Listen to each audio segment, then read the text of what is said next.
Can you get that I'm very enthusiastic about this stuff? Dude, I get laid from this. Smile. Next is stacking. You're going to stack your openers. An opener is a small story, usually about 30 seconds long. A personality-conveying story, non-threatening, non-telegraphing of your interest. Just a little story that you can use to initiate the chat. In initiating the chat, you're going to be stacking. You're going to have several of these openers in your head, okay? Several little stories to tell. Since they're small, you can use them at the beginning. Since you have many of them in your head, you might as well stack them, all the small ones, up at the beginning. An opener can be used later on in the game as a routine. It's just a small one. Like a comedian has small jokes, big jokes. He's not going to start with a big joke. He's going to start with a couple small ones and then go off into the bigger things. Some jokes take 5 minutes to tell. Other ones are, does this shirt make me look tall? Oh, dead room. I have these big ass boots. They're like, make me almost 7 feet tall, plus I wear top hats sometimes. And by saying, does this shirt make me look tall? That's funny. So she's a part of the three set. There are 2 people with her. Right? Let's say there's a guy and a girl with your target. Well, at that moment, a lot of people will say, well, there's a guy. It's harder. I'd rather go into a 3 set with 3 girls than a 3 set with only 2 girls and a guy. The truth is, going in with into a 3 set with 1 guy is in fact easier. Why? Because most guys will go up to a 3 set easily, and so that 3 set that's in that public gathering has been approached earlier on in the day, so maybe several times even. Hey, ladies, looks like the party's over here, right? Kind of the typical average frustrated chump AFC style stuff, right? But very few of them will muster up the courage to approach a 3 set with a guy in it. And yet if there's a guy in it, odds are he's only with 1 of the 2 girls, meaning that 1 is already free. All you have to do is find out the relationships, right? And you're good to go. Have a prop bag. In your prop bag will be whatever it takes. All those little things. Style, in his prop bag, he used to bring a huge piece of fluff from a dryer. Dryer lint? Huge piece. He'd take a small piece, roll it up in a little ball, right between his 2 fingers, hidden. He'd walk, this would be his opener. He'd walk up to a girl and go, that's right there. And he'd just pull it out of the hair as if it was in there, and she holds her hand out and he puts it in her hand. So it's kind of like picking something off her head and walks off. Sometimes they won't hold her hand out, so he goes, puts it back in her hair, and walks off. A few minutes later, right? He'll come, he'll do it again. He'll do a little piece of paper, piece in his hand. He'll just walk up and walk off again. And she's like, and then the 3rd time, he'd come, point, she'd be on him again, reach in and pull out the entire wad. So you can do, it's the lint opener, or lint neg, it's both, because you can use it as a neg. You can use it once, just pick something from her, or you can do it all 3 times, do it big, and it's funny, and in with the takeaways, and you become a comedic character. It's really unique. See? So it's your call, however you want to do that. But anyway, he used to carry that in his prop bag. This is how I view multiple thread theory. I always think of my hand for some reason. What is multiple thread theory? Here's a conversational thread, okay? A conversational thread like you're going to say an opener, right? As I'm saying the opener, I may pause it. Or not opener, any routine. I'll pause the routine, and I'll start a new one. And I'll pause that, and I'll start a new one. And I'll pause that, and then I'll come back here, finish that. Then I'll come back here, finish this. Then I'll start a new one. Then I'll pause there, then I'll finish this. Then I'll start a new one. Right? And these are with different groups. You even looked over your shoulder one time to someone who you hadn't even met yet, and you said, we have a lot to talk about. That's right. Exactly. I'm working this set, and then merging forward. And see, mergings aren't weird. You just have the material in your head, you're working here, and I'm already starting here. And I could tell it already made her feel pissed. I got cowboy hat girl on the merge. I got cowboy hat girl. Yeah. Mergings. I find that in order to get a 10, you got to merge. In other words, the woman who's a 10 has to see you're already in a group talking. And you're like, so, who are you?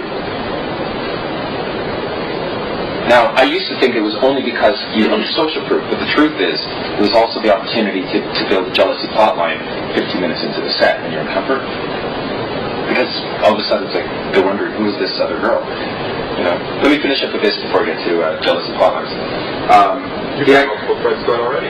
Exactly. And multiple threads are natural when you're in rapport with somebody. This is something that we naturally do. Now you have to ask yourself, why do I have to fake this then? I'm trying to build rapport. Because it's an unnatural act to walk up to a stranger and act like it's all natural. So we're trying to trick them into feeling like, we're in rapport with them. So we start a conversation, we pause it. It also is very interesting. It keeps them interested. As soon as the conversational thread dies, like let's say this conversational thread isn't complete, but it was going dead, I don't have to go back. I can just end it right there as I start a new one. Right? The idea, though, is notice how there's a lot of different conversations. Some of them I finish, but there's always a few that are still open. So near the end, when I'm ready to build a time bridge or a bounce, I can say, oh my God, we have so much to talk about. And she'll go, I know. That's what happened with the black girl. Well, remember the little, she was like 5 foot tall black girl? I got her phone number. Name's Crystal. But I've always loved to leave, a couple threads going. So it isn't a linear thing. You're not going to be doing one story, then when you're done, the next story, then you're done, then the next story. The way it really works is, an opener is just a small story. You'll do an opener, pause, throw your neg, continue your opener, finish your opener, stack to the next opener, fine, you can, somewhere in there, throw the neg, continue your opener, finish it, now you're off into bigger material, start your material. As you do your material, if you want to throw a neg again, you may then continue, pause, start a new piece of material, pause, continue the first routine, continue it, finish it, done, start a third one, pause it, finish the second one. Does that make sense? This is what we're doing here. That happens in natural conversation. The way it happens, the way it happens is they are going to say something because your story has reminded them of a story that they want to include. So shut up and let them do it. If it works for you. If the conversational thread that they've initiated, if you feel like it's not going to work for me, she's not investing anything positive into this, like if she starts talking about her fucking boyfriend, snip her conversational thread, get back on yours. Well, we don't go for a phone number just because she's attracted to us. We now have to prove that we are attracted to them. If we can do that, then they will want to build some comfort with us. If we try to get a phone number before they've built enough comfort, we'll get a phone number, but we'll never see them again. Because they don't have the comfort levels constructed, built up. So it takes at least, from meeting to getting her phone number, at least, on average, about 25 minutes. Just knowing that, based on my successes, completely changes the game, because most people are trying to get the phone number 3 minutes in. Boom. They're cutting themselves off at the fucking knees. Boom. Instead, get to know the girl a little bit first. It's at least 25 minutes. All right? We are going to perfect those 25 minutes. Because if we can perfect those 25 minutes, we will be laid like rock stars.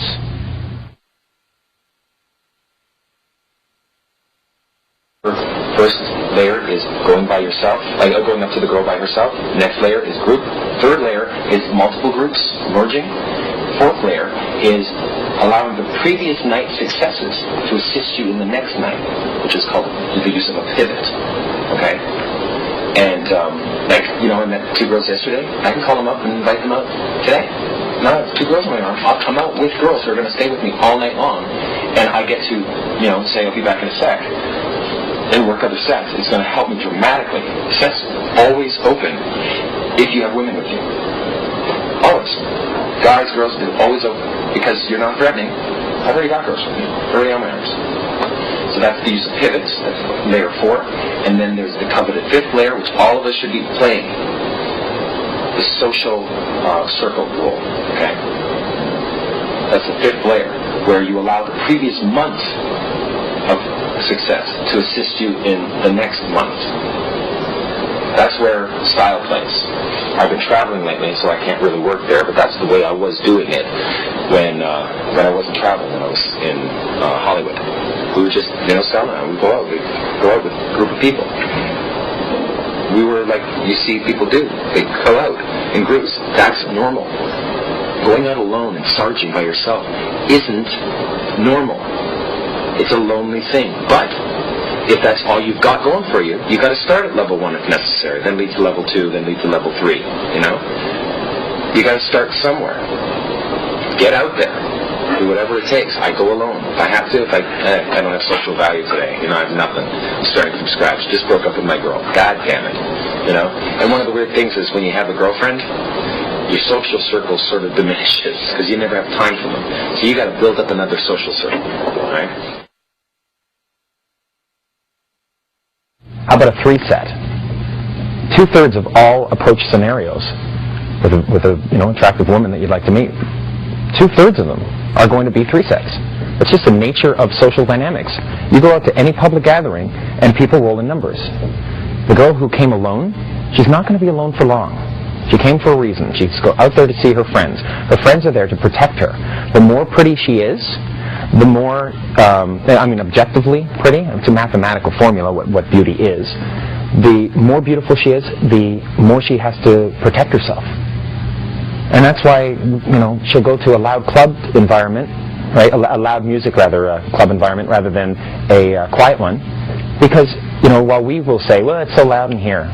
No, where there's a problem, there's an opportunity. Loud means hot girls.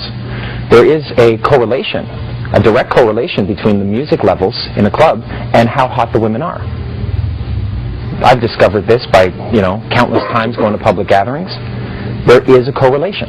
And the reason why they accept the loud music is because it protects them from the barrage of bore, every lovable loser walking up to them and saying, oh, hi, my name's Eric, what's your name?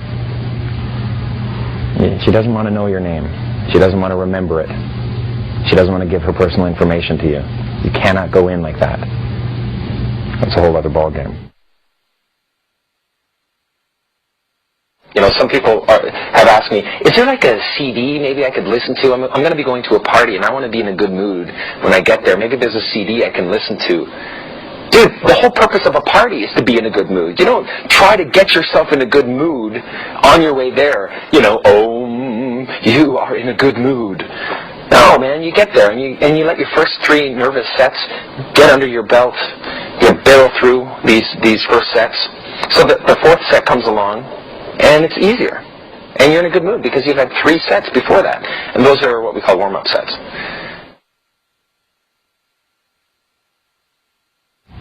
You see, what is attraction? Attraction is actually S and R value judging circuits. What style says is what was funny when you were in grade 2 is funny again.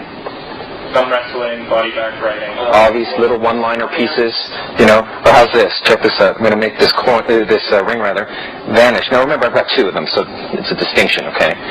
I'm going to make this vanish from my left hand and appear in my right. Ready? 1, 2, 3, now. Huh? Get out of the hard part to bring it back. 3, 2, 1, now. Yeah, I know what you're saying. Yeah. Was he born with that? Yeah, it's a power. It's a gift from God. No biggie.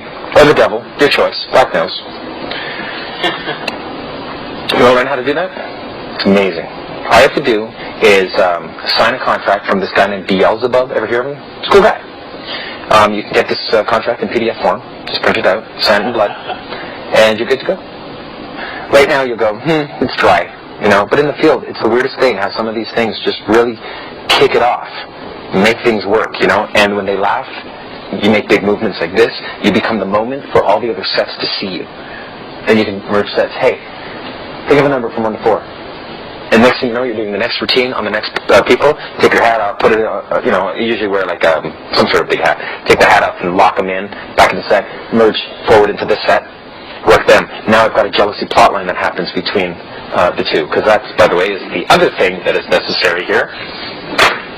I need to build a jealousy plotline in comfort. A woman will not feel jealousy for you until you are in comfort, until she's attracted to you, feels like you're attracted to her for legitimate reasons. Now you're both sitting in comfort, arm in arm, you're feeling good, you're holding hands, everything's good. But a woman doesn't truly know she's attracted to you until she feels jealousy. So it isn't until, another girl comes along and she feels jealous that she wants you. And that will really accelerate her to chase you.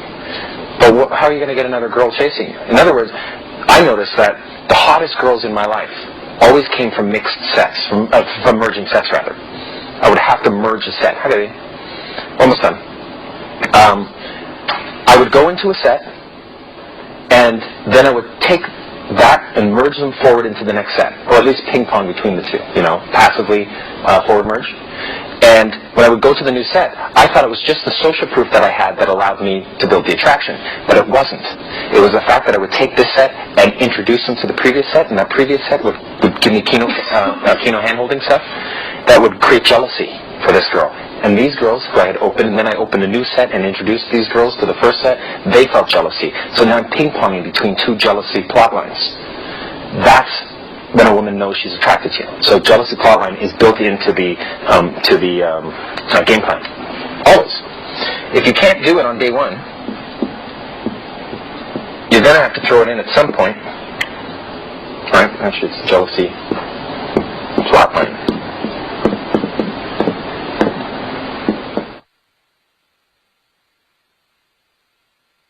When is a set over? I mean, they're still communicating. There's still a dialogue. Do you still stay in it? What do you mean? When is a set over?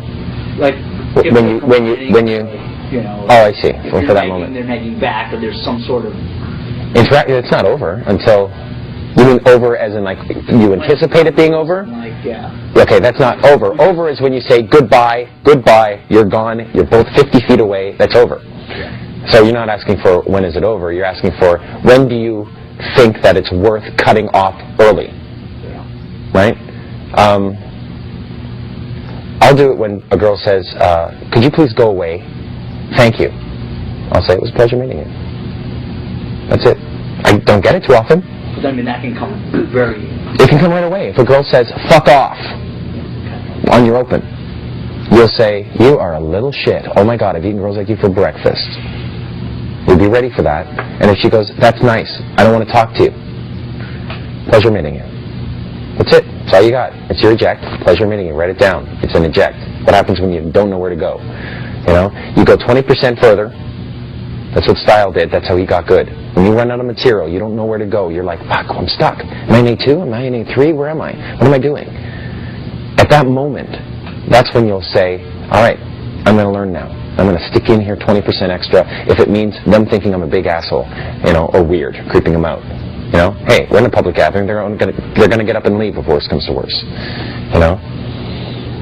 So you learn within that. But that's all a part of practice game. Solid game is to, leave and then reapproach later, maybe with two girls in your arms, right? But practice game is where, hey man, I don't know what I'm going to do next, so let's figure this out. Let's try some new shit. And you're all going to have to barrel through that, all right? It's a humbling thing too. Once in a while, I'll find a point in the game, some social dynamic interaction takes place where I'm just not prepared for it. I don't have a solution for it. So I'm like, all right, experimental game hits. Let's move forward, 20%. Let's go figure this one out. It's the only way we can solve all the potential interrupts anyways, by trial and error like that. Do the girls ever start nagging you back? Mm-hmm. Yeah. Are they good at it? Yeah, they're pretty good at it. Yeah, and they're fun. You want them to. You want them to. The attitude of saying, were they bitches? That doesn't matter. That's just a protection shield. They're not bitches. They're not really bitches. They're all going to, one day, the bitch that said, can you go away, please? She is going to have sex with some guy. And when she does, she will spread her legs for him and say, fuck me, baby, fuck me. Oh my God, you're so big. She's going to do this. Why can't that guy be you? So instead of saying, coming up with the excuse that she's a bitch, like she was just being a bitch to you and it worked, but the guy that she is having sex with got through that bitch shield. So why can't that be us? Let's discover a way through it, and don't take it personally when she behaves that way to us. You know, she's doing it for a legitimate reason. She's protecting herself from a barrage of bore. We can only choose from the women who have first chosen us. So if you want options, you have to make all the women attracted to you, good looking or bad looking. You know, wouldn't it be great to walk through the world and have a skill set to make anybody think you're attractive? Ugly people, guys think that you're the cool guy, beautiful women. Practice on the ugly girls. You know, I'm not saying that you have to have sex with them, but you certainly can shoot the shit with them and practice your personality conveying material. We have to, you know, systematically convey certain characteristics of an alpha male. I remember when a girl once left her Angora pink sweater. And it was just washed. It didn't even smell like perfume or anything, but it just smelled like girl. And she left it there. And I had to leave it out because I was like, well, next time I see her, I'll give it back to her. And I smell it every once in a while. I go, God, this is girl, you know, pink. It's the only pink thing in my room, you know. It's girl. And it made me think of her so much more. So here's another thing you can do. Get yourself a $1 necklace. And then you take it off and you say, you're not a thief, are you? Well, I want you to hold on to this. It's very important to me. You have to promise to give it back to me the next time you see it, okay? Good. Isn't that a great bit? It solidifies your time bridge. What I end up doing is I'll be moving off into my C1, go like this, start talking to them. They start gathering around. And then I say to them, to one of them in particular, this is a great little piece. You may want to write this down.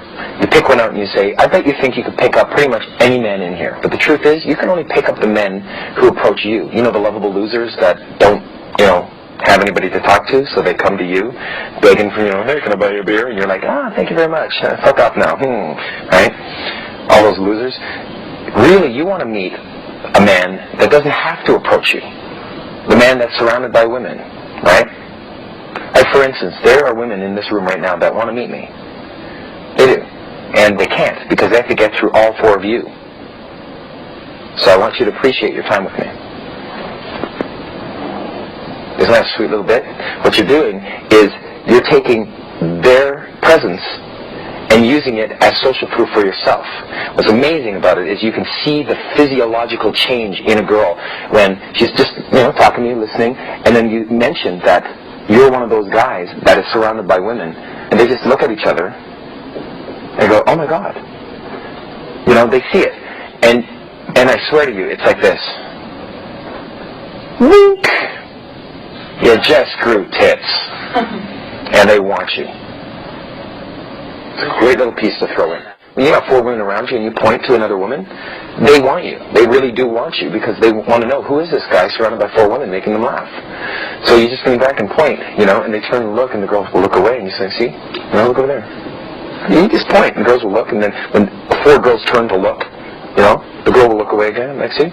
These girls want to meet me, but they can't, because I'm surrounded by you right now. They have to get through you to get to me, and the truth is, I don't have to meet them because I'm being entertained quite well hanging out with you guys right now. So appreciate your time with me. And so there's social proofing and building attraction just because they're there. I find that fucking just amazing.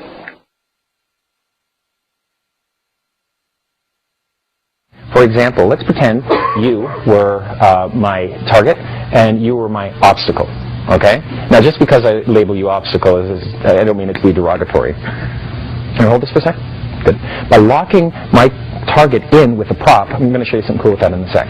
By doing that, I can now speak to this two-set. I can direct my attention over to the obstacle, ignoring the target entirely, knowing that she's going to have to hand that back before she leaves if she wants to go to the washroom or something, right? Now, bad example, I'm using one of these as a lock-in prop, but there are other lock-in props that you can use.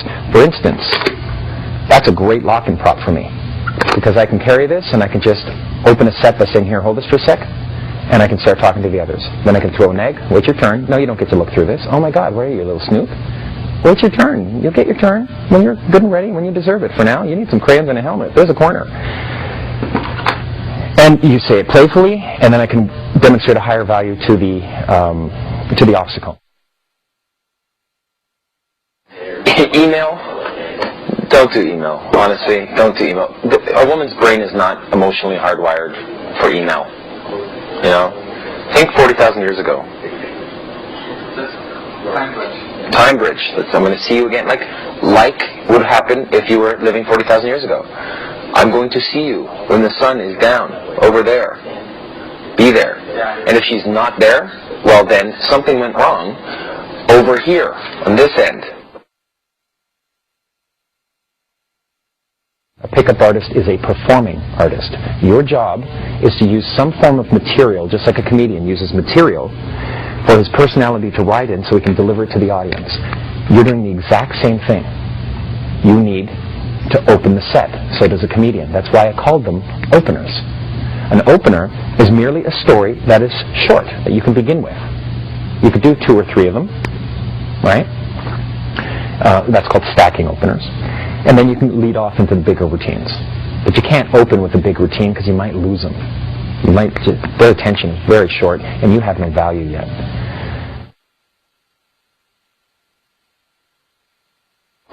So you have to ground your identity to her reality.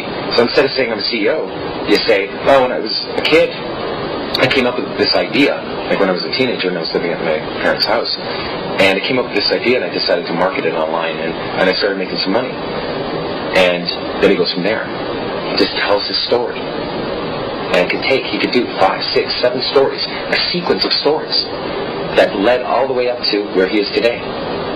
Just like I do. You know, oftentimes, and I'll throw in the what do you do? I say I'm an illusionist. I show them a little bit, give them a little taste, tell them what I'm up to lately. Then when it comes down to my hitting C1, I'll say, well, when I was a kid, I wanted to grow up and be a magician. It's the craziest thing, you know. I wanted to be an astronaut, too, and a puppeteer at one point.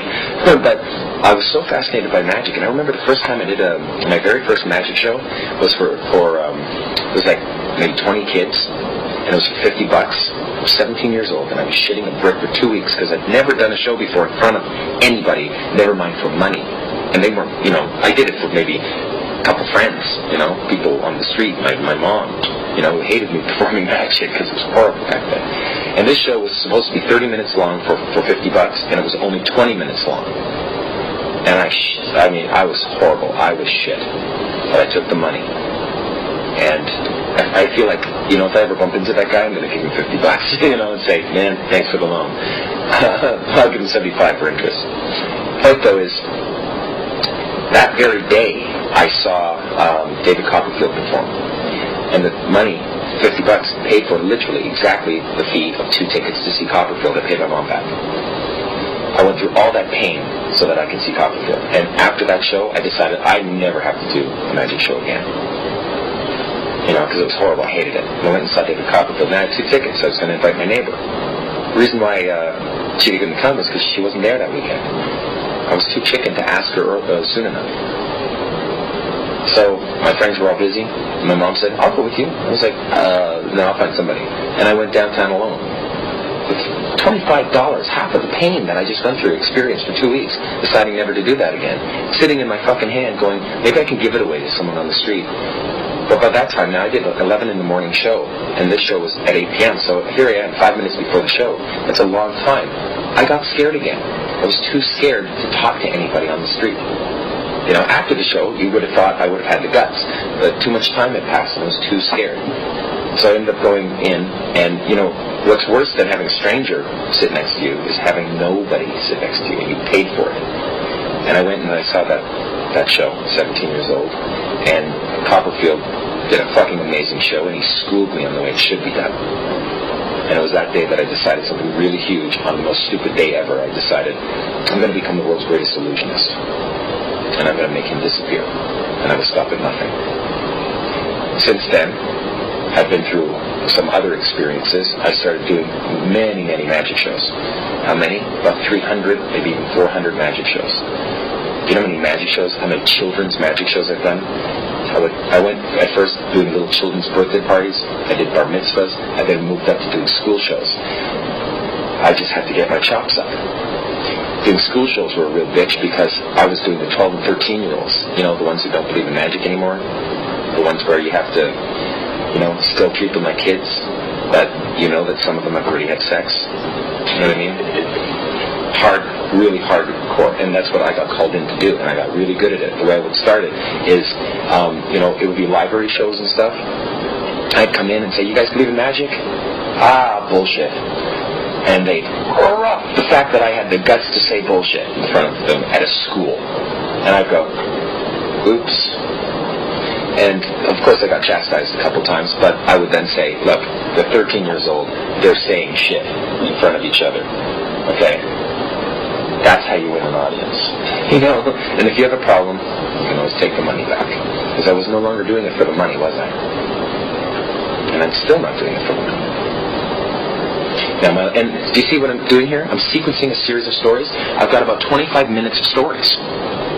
By the time we're done, she will feel like she has ridden with me along the entire way, and every story is a story which makes her proud for my having the guts to do it, leading all the way up to what I'm doing today and where I'm going. That's my grounding sequence, and if I begin my grounding sequence, I will have a girlfriend. So I have to be very careful. I'm not kidding you. I have to be very careful not to bother starting it unless I really like her. Would you do that for comfort? It's anywhere in C1, C2, C3. If you've got the time. Sitting one-on-one with the girl. I've even done it. If it's a two-set, keep them together. But afterwards, they feel so comfortable with you. They feel like they know you. You know? And you're taking the time. Notice I'm not fucking hitting on her. I'm just taking the time. Of course, I'll do some kino escalation. You know, arm in arm. And I'll talk for 5 minutes and go, God, she smells so fucking good. Where was I? Oh, yeah. And I'll continue on with my next story. How do you make it so it doesn't come across like you're bragging? Because you'll be throwing in little things like I was scared shitless. You know? I was just a little boy. And at the end of it, I'll say, you know what? I'm not where I want to be just yet. I'm still in the midst of turmoil. I just moved down to Vegas. I got to head over to the stratosphere because I plan on performing the world's first mid-air vanish by jumping off of it. And so, I need to go up there. And that's one of the stories that I told yesterday, which is true. That's what I want to do.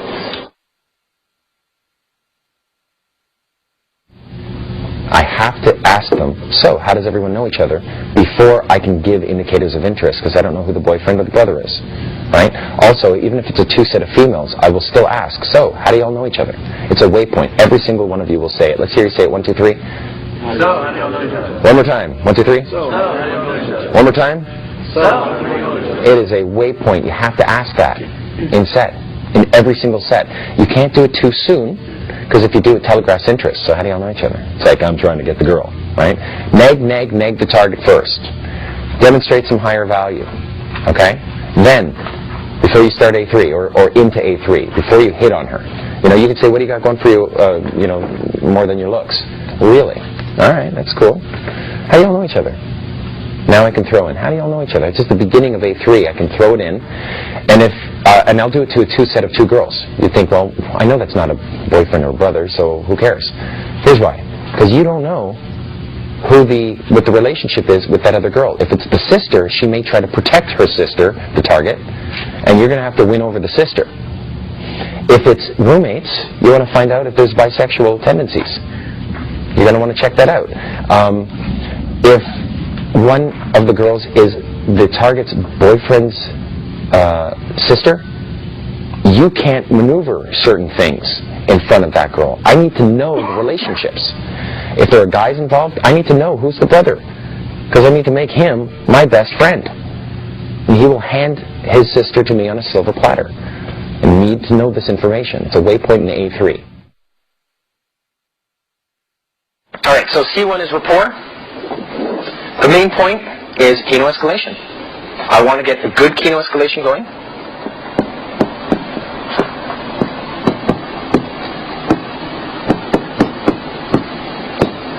And comfort building routines. Comfort building routines really are the same as DHVs, only instead of telling the DHV, or telling the story to the group, you're telling it straight to her. It's just kind of fascinating, the fact that you can use a routine. If you do it to her, you're building comfort with her, right? letting her get to know you, and you're entertaining her. But at first you can't do it straight to her because it telegraphs too much interest. So you got to nag her, and then do the storytelling to the rest of the people. Or hell, do it to an adjacent group and merge the groups together if you can get more people involved. Okay? So she can hear you tell a story. The demonstration of higher value comes in being able to tell that story not to her, but to a group of people and get away with that and have, and captivate them for a little bit. Like the skill set that I've developed that allows me to work in front of you guys right now, and I assure you, I have absolutely no nervousness talking to you guys. You're guys. You're not even hot girls. The same skill set, women really appreciate. So if I had a woman here, she would find me much more attractive because of this. Because when you lead the men, the women follow.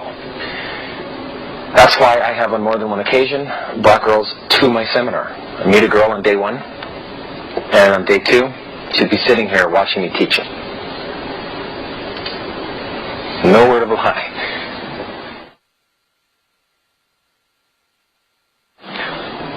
Now, what's the difference between C1, C2, C3? Only location. We call it rapport, we call it trust, we call it intimacy. Really, they're all rapport, trust, and intimacy. We're just growing it, and you'll do as much as you have to in the location you're in, as much as you can do in the location you're in. That's it. That's all you're going to do. And you're going to purposely slow it down. If, you don't have a seduction location nearby, might as well not go off into arousal and start seducing her in an attraction location, right? So remember that C1, C2, C3 are only separated by physical location, and the objective of each of those 3 phases is the same. Keto escalation and comfort building routines. That's it. Now, if comfort means rejoining her friends, rejoin her friends. Wow. We're hand holding. It's on. Arm in arm is on. I stroke her face and say, God, she smells so fucking good. Okay, I can't even talk to you. I turn, I shut up. She reinitiates the chat. Arm in arms me again. And I say, my God, I'm so glad that I came out. Because, if we were to relive this day again, I wouldn't be here again. Because the statistical probabilities of me coming here, my friends dragged me out. I was so not going to come here. Just a whole series of events took place. This is like destiny. The fact that I'm here and that you came here and I met you, and I'm so happy that I came out. Because if I wouldn't have come out, I wouldn't have met such a great person. I'm going to go home, and I'm going to be thankful that I met you. And that's just so twisted, because I'm so cynical lately. There's so many people on the planet, and so many of them are cookie cutter, and then someone like you comes up and you're like a fucking diamond. This is the weirdest thing, but I have a fetish. I have a lot of fetishes. I'm not going to go into those fetishes, but, sexual fetishes, everyone has something. But I have this weird thing. Let's say you and I were, let's say we knew each other 6 months, okay? We're holding hands, we're doing some shopping, we're at the mall. If we're in the middle of a conversation, we will naturally find ourselves on automatic pilot from time to time. You end up going, where are we? Where did we just go? And for you, I bet you the place, don't tell me, would be like Victoria's Secret, right? And I'd be in there going, oh my God, there's too much estrogen. Jesus Christ, look at this. And I'd be waiting outside. Babe, come on. Unless you try some cell phone for me. That's different. But my automatic pilot, you'd think it would bring me, because I'm a guy, you'd think it would bring me to like a computer store or some sort of gearhead place, right? No, it brings me, of all places, to travel bag stores. Isn't that weird? I find myself in a travel bag store. Like we were talking, and all of a sudden, you'd be like, babe, why are we here? You need like a travel bag? I'm like, no, I don't know why. Just some ethereal quality about travel bags draws me in. It captivates me and pulls me in. I have all the travel bags I need. I have all the luggage and bags. But there's something about it. I love looking at them because I always think to myself, somehow, and maybe this is what it is, a travel bag is like an opportunity to have adventure. You put your shit in it, you're all organized, you're all ready to go, and off you go, And I know it's the weirdest thing, but I don't know why it happens. Now, the reason why I bring this up is, well, for the last 10 minutes I've been talking to you, I look at you, and you're absolutely a beautiful girl, but the truth is there's a lot of beautiful people in here. But so I look away, no biggie, I've had beautiful girls in my life before. I'm not going to, sugarcoat it. But there's some ethereal thing about you I keep looking back to, and there's something about you I'm just so fucking drawn to. It's ridiculous. I wasn't given an instruction book on how to be human. I just take things one day at a time, and I'm fucking drawn to you. And I'd look away because I don't want to spook you out or anything, and the next thing you know, I can't help but look back to you. So I guess what I'm really trying to say is, you're like a travel bag. I'm romantic, aren't I? Alright, get away from me. It's a great fucking routine. It's a nice way of telling her that you like her. Not going too much with it, making it very unique, and explaining to her that this is because of emotion, not because of looks. That's how you start winning over a 10. You like that bit? You know? Here's a situation that often occurs. There's a 2-set, 2 girls. You know you can't isolate in a 2-set, so you're going to need to bring your wing in to turn it into a 3-set. Your wing is a pawn in the know. It's one person is the game player, that's you, and your wing is a pawn. He's not a game player as well, working for you, okay, working with you. He is a pawn in the know. So a 2-set. I can't isolate. I go in. I'll bring my wing in. And the amateur approach is to have your wing run interference on your obstacle. Right? Here's a 2-set. If you go in tandem, you and your buddy go in at the same time, it's like an interview. It's horrible. He occupies the obstacle while you run the target. Right? Amateur hour. Okay? We call that going in tandem. The only type of tandem hunting you want to do is with a girl. Okay? You can go in tandem if you're trying to get threesomes with your girl, with your bisexual girl. That's the only time you go tandem, and they call it tandem hunting. You do not want to go tandem hunting with your wing, with your male wing. It's not cool. It shows you don't have a lot of confidence. You know, it telegraphs the reason why you're going up to talk to them is because you don't have to talk to him. You're going to talk to the girls. You're telegraphing interest. You can't do it that way. The way it works is you go in by yourself. Let your wing hold back. But don't let your wing just stand there like a loser 3 feet from you. Has that ever happened? You know, you go into a set, you start talking, your buddy is just waiting there. You know, because you're taking over the set. And it just looks like, hey, I'm the bold one of the two. You know? And that lowers his value. And now I'm hanging with a guy with lower value. And that lowers my value. It's a horrible situation. Here's what you do instead. You go into the set, you work it like a typical 2-set, you throw eggs at the target, you work the obstacle. As you do that, you do an accomplishment introduction for your friend, for your wing. I'm going to introduce you to a very good friend of mine. His name's Neil Strauss. He's rock critic for Rolling Stone magazine. 3 times New York Times best-selling author. Ladies love him. I'm going to introduce you to him. He's a very smart man. And I'll leave it at that.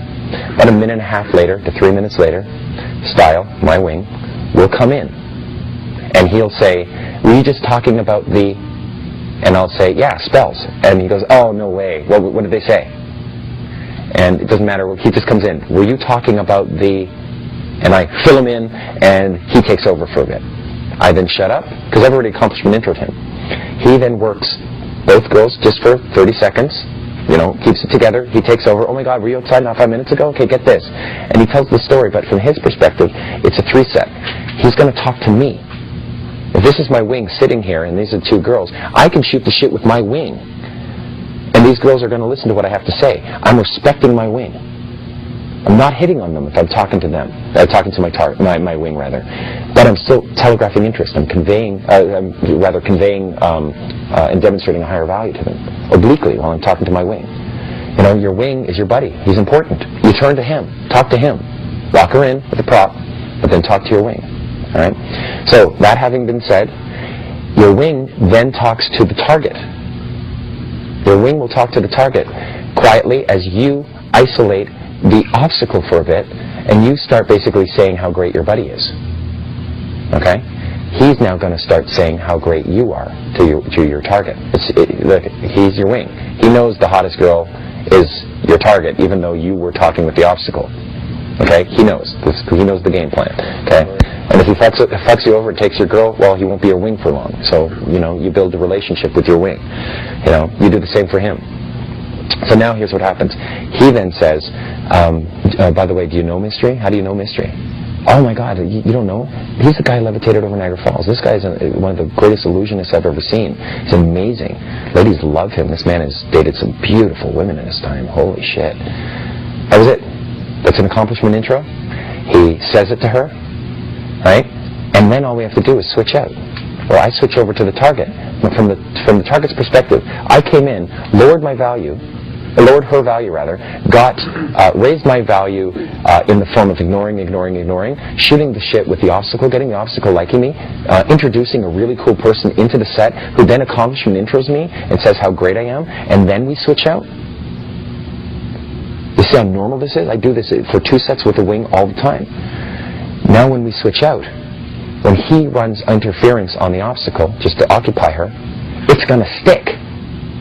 And when I start talking to the target and I start qualifying her through A3, it's going to stick. She's going to qualify herself because I've got such high value already. Before I even, said anything other than negs at her, towards her. Now in that position, here's the best part. If my wing cannot hold the obstacle and it lets go, she just rejoins and it turns back to a 2-set that I can control because I've already disarmed the obstacle myself. As opposed to if you had a 2-set and your wing and you came in at the same time, he ran interference on the obstacle, you ran on the target. As soon as he fucks up and lets go of his obstacle is now my obstacle because she is not talking to him anymore because he has low value. She's bored. Well, guess what? She will assume that I, too, being his friend, have low value, and I must be making her friend feel just as uncomfortable as, my friend made her feel.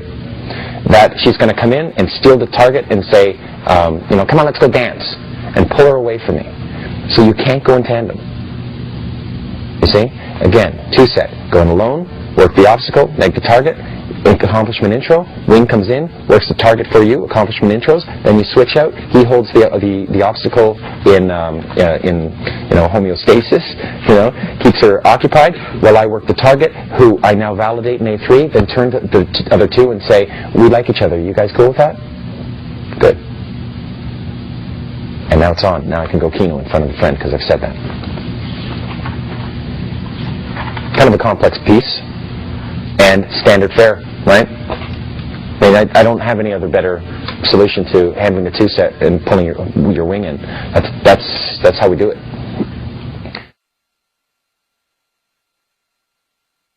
That's a vulnerability story for another routine, for another time. When I talk about when my father died. I talk about that for 5 minutes and it tears me up. Later on in C1, in C1 or C2 even, here I was all at first going, hands off, but in isolation, I accidentally reveal some sort of vulnerable aspect of my personality. That's the whole story right there. You pick a vulnerability story. So that's kind of like a good one, And hey, I'm not hitting on her. I'm actually taking the time to get to know her and allowing her to get to know me. I'm investing. I'm trusting her with personal things, and in return, they'll trust you. It's kind of a neat thing. I remember a girl said to me, here, I'm going to the washroom, hold on to my purse, and she went to the washroom, I'm holding on her purse, going, well, she must really fucking trust me. I can rifle through this thing, steal everything, I could leave right now. When she came back, and I handed it back, she goes, thanks. I trusted her more. You know, weird? I just felt like I trusted her. If I would have left the keys to my car with her, I just would have. It's you build trust that way. So sometimes I'll take my hat off, put it on the girl, say I'll be back. Leave, come back, get my hat back, good. She will trust me more because of that. Cool? Comfort is actually not just called comfort, it's actually C&T. Comfort and trust. Trust that you are not going to make her feel uncomfortable, or rather, if she feels uncomfortable, she can trust that you are going to remove the discomfort. Trust is a belief and a prediction algorithm, basically. She can predict that any time she feels uncomfortable, you're going to remove the discomfort. That's what trust is, isn't it? That's what it all boils down to. And what is comfort? The lack of discomfort. So it's comfort and trust. We come in, we're equal, style goes one direction, I go the other, I start up the set, he starts up the set, then I'll say, come on, let me introduce you to some friends of mine. I grab them and I pull them forward to Neil's set, to Style's set. When I go there, he's already with girls, and I'm bringing girls. and I'm a cool guy. He's already done an accomplishment intro, knowing that, because we constantly accomplishment intro each other. I even practice it when he's not around, because it makes me sound cooler. You know, to have a good buddy who has good value, and I have that for him. And so if we are in the same room together, I can introduce him, and we cross over like this all the time. Gives me more maneuverability, allows me to, you know, show that I've got cool friends. I will also introduce, I mean, what's neat is when you introduce girls you just met to a group of people you don't know, but one guy you know really well, they assume the whole group is yours. You see? So I could just say, hey, these are my friends. This is Neil. Oh, by the way. And he'll take over, so they don't get a chance to be introduced to everybody, because it's too big anyway. Right? But they think that they're friends of ours. And that because I came in with the girls, and a huge accomplishment intro by Style has already been given in his set, I can lock into his set for a bit. I know the hottest girl in his set is his, and the hottest girl in my set is mine. You know, we can switch off. And because, you know, if he opened a 3 set, I opened a 5 set. Well, when we merge them together, that's an 8 set. You know? And so he and I are fucking running an 8 set from inside. 2 guys. It's 10 people in total. And we can run it. It's fascinating to watch. It's wingmanship, man. It's a whole area of the game. How to get good with your wing. Good stuff.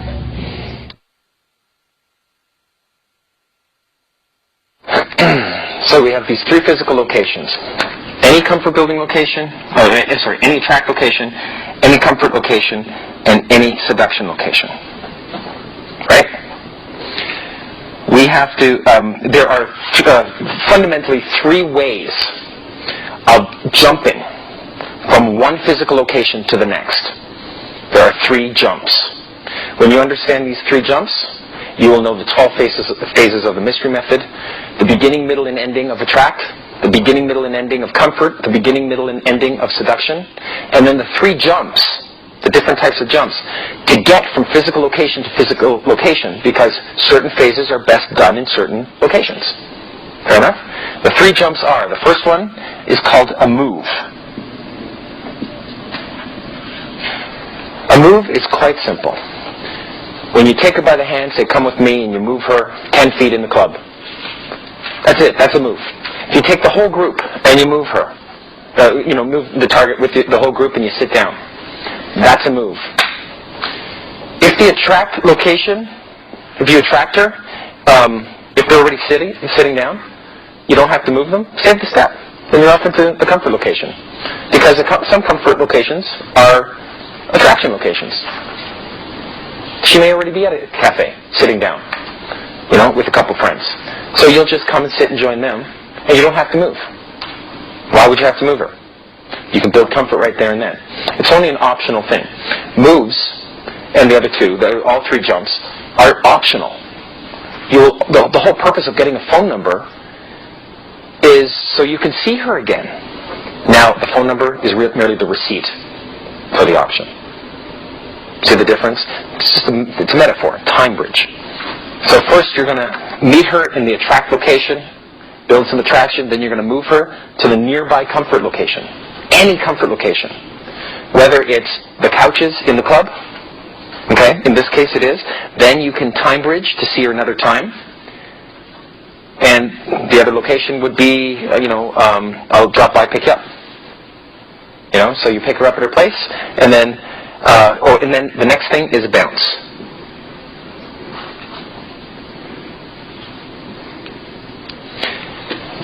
A bounce is the 3rd jump.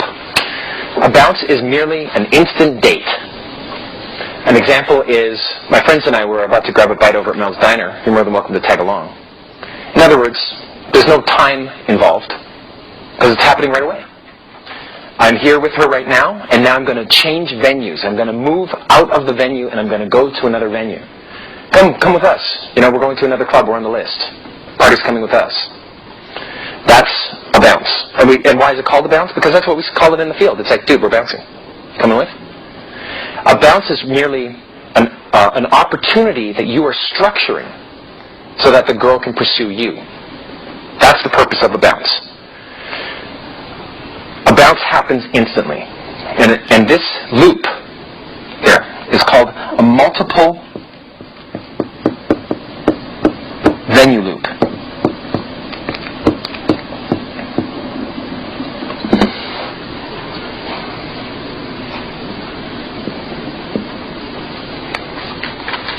multiple venue loop. The more venues that you take the girl to, the more memory she has with you. And you can shrink your 7 hours down to 4 hours. I would rather have a girl come with me to 5 different locations than sit with her in one for the same amount of time.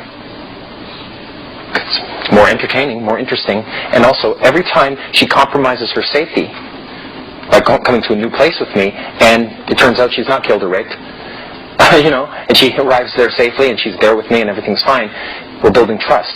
So this is really a trust-building cycle right here. What we call a rapport accelerator. That's what some of the boys online called it. Time bridge is known as a dating loop. Now, the only reason it's called a dating loop, are you going on dates? Well, time is involved in it. That's why you're setting a date to see each other again. So you're going to meet her, you're going to move her into any comfort building location that's nearby. It's just a move. 40 feet, 50 feet, that's it. From there, can you move her into a seduction location? If you can move her into the bathroom, you're good to go. That's fool's mate straight through. The only problem is, remember, it takes 7 hours to go from here to here on average. So if you're like, you've done 5 minutes of attraction, you moved her to a comfort building, and you've worked her for 2 hours there, getting all hot and horny and aroused, can you move her into seduction? If you can't move her into the bathroom, she's not going to do that. Don't try to go seduction here until you can build a solid time bridge. And next thing you know, you fingered a girl, and you go for a time bridge, and she never sees you again because she doesn't have comfort with you. You're talking to her on the phone, saying, yeah, it's okay. I come over. You want to come over? And she's like, well, I've got things to do. Like, you're thinking to yourself, this girl loved me. I mean, I was fingering her, for crying out loud, and she was so into it. The only reason why we didn't have sex at night is because we couldn't. Physically, there was no place to do it. So now there's the next day, let's have sex. Now she's not in an emotional state. She's not aroused. And now she knows the only reason why you're calling is to have sex. Of course, because what did you do? You only did the night before was have sex. That's right. Pretty much, exactly. So, if you say to her, hey, let's just hang out, it's just going to feel like manipulation to her. You went too far too fast. Now, I don't mind going quickly if you can't move to seduction and fuck her in the bathroom. That's fine. If that's your option. But if that is not a technical option, you can't do that. Or she won't. You try and she won't. Slow it down, because you know that you're going to have to either do time bridges or bounces. Slow it down. What is a bounce? You're going to bounce to another venue. Any comfort building venue. That comfort building venue could be your living room. Are you ready in your living room to move her to seduction? Well, what if your kino escalation hasn't gotten to kissing yet? She's still tense and hesitant. This 7 hours is based on her reactions, not on what you should do. It is always calibrated to every time you make a kino escalation, we're going to see if she's uncomfortable with it. If she's uncomfortable, you're going to back up.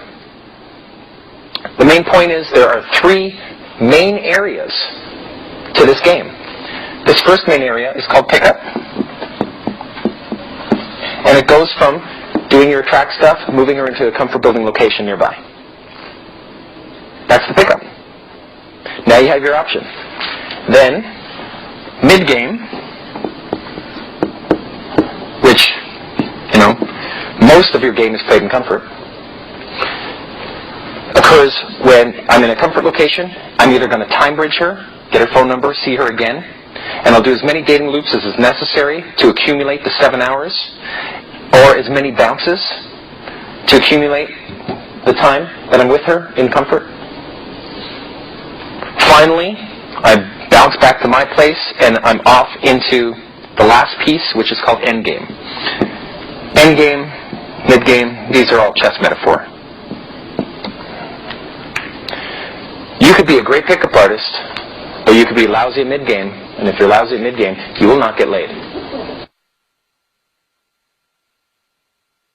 You ever play video games? Yeah? Games with levels? Can you imagine playing like a 12-level game with no save feature?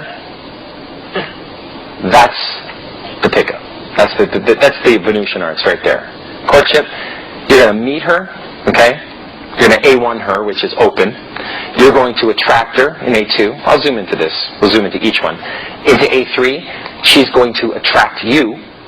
There's a whole phase in making her feel like you are becoming attracted to her. Because in A2, you can't convey that you're attracted or you're going and building comfort. You got to break rapport in attraction so that you're not going in building comfort and becoming the nice guy. Right? After that, you're off into C1. Okay? In C1, it's rapport building. Can you imagine you get all the way to C1 and then for some reason you build a time bridge and you never see her again? You're like, fuck! Like in a video game, fuck! You got to start from scratch again. There's no save feature. You can't come back to it. You lost the girl. You got to start from scratch. The bad news is that you're going to have a lot of failure. Okay, especially at the beginning. The good news is you're going to have a lot of success too at the beginning. Now, of course, the good news is if you have success in the beginning, lots of success, the more likelihood you'll have of having success near the end. But the bad news is, you're going to have the least amount of experience at the end. Makes sense, right? Because once you can get you're going to get lots of openings and very few full Monties at the end. You're going to be fucking up along the way. My job now is to minimize the chance of anything happening wrong